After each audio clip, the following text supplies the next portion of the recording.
Well, you got to hear that great speech from Tanya. You see all these great glitzy lights, and then you get to hear from the government guy.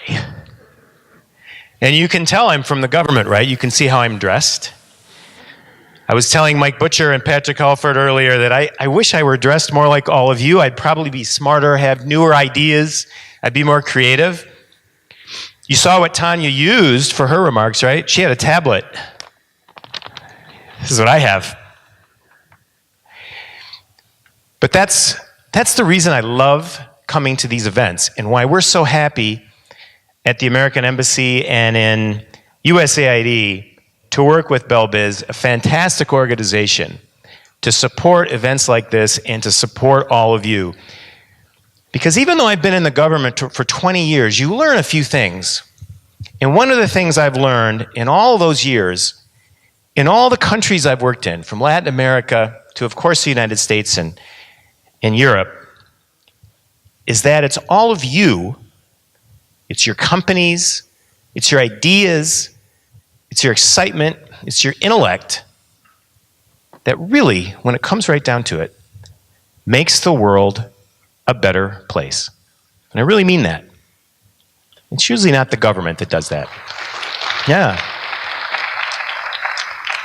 You really do deserve to give yourself applause, and I really mean it. Because it's you, it's all of you who are the type of people who see the glass half full, not half empty. And Lord knows the world is full of too many people who see the glass half empty. You look for ways that you can. You don't get stuck on why you can't. You're not afraid to fail. Now, nobody likes failing. Nobody looks for failure, but you're not afraid because you know that failing is how we learn some of the most important lessons in life. And boy, am I having a hard time teaching my two young boys that. But it's really true. Anybody who tells you they have not failed has never competed at anything. I don't care whether it's in business or athletics or law. I always got a kick. I used to be a lawyer, and I always loved to hear lawyers say, "I've never lost a case." I'm sorry. That means you never actually had a case. You never tried. You never competed against anybody really good. Same goes for business, and all of you know that.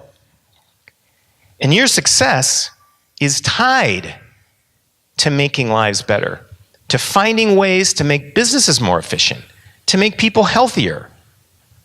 Somebody mentioned war games, giving people more fun, making life better.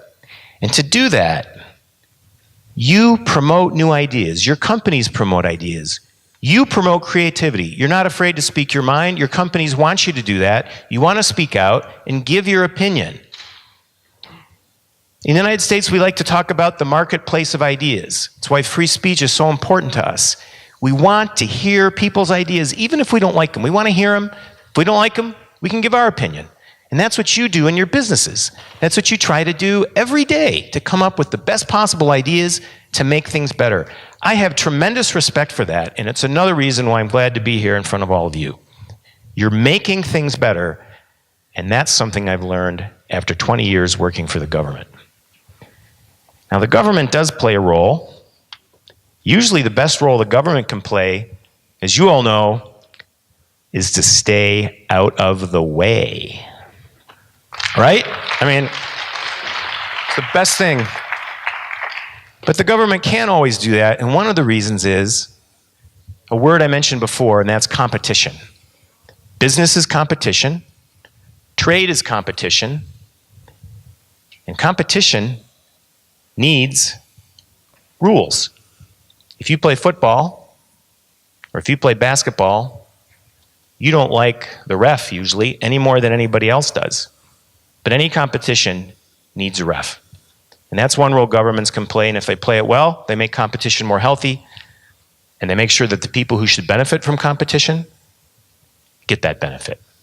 They can also play a role making the impact of competition a little easier to deal with for those people in society who maybe don't have the same ability to compete, or maybe didn't have the same opportunities that everybody else did.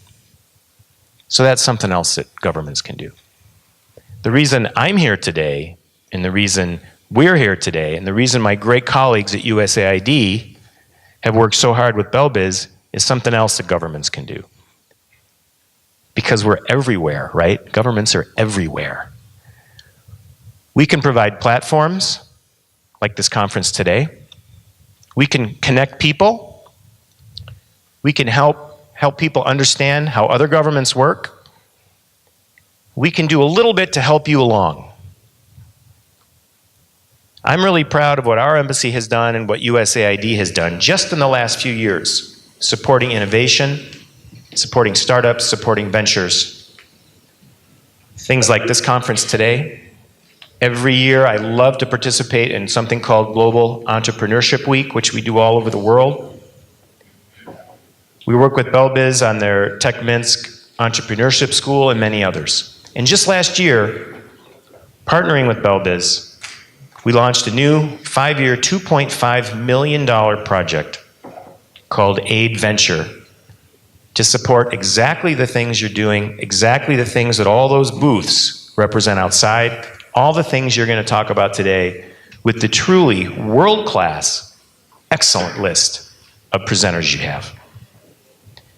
All those reasons, all the things I've just talked about, are reasons why I'm really proud to be here today and why we at the American Embassy, we in the American government, we in USAID are proud to work with BEL.BIZ, are proud to work with many other organizations in this rising tech power Belarus to support all of you, because as I said, it really is true that all of you and your efforts every day are making the world a better place. Thank you very much and have a great Venture Day.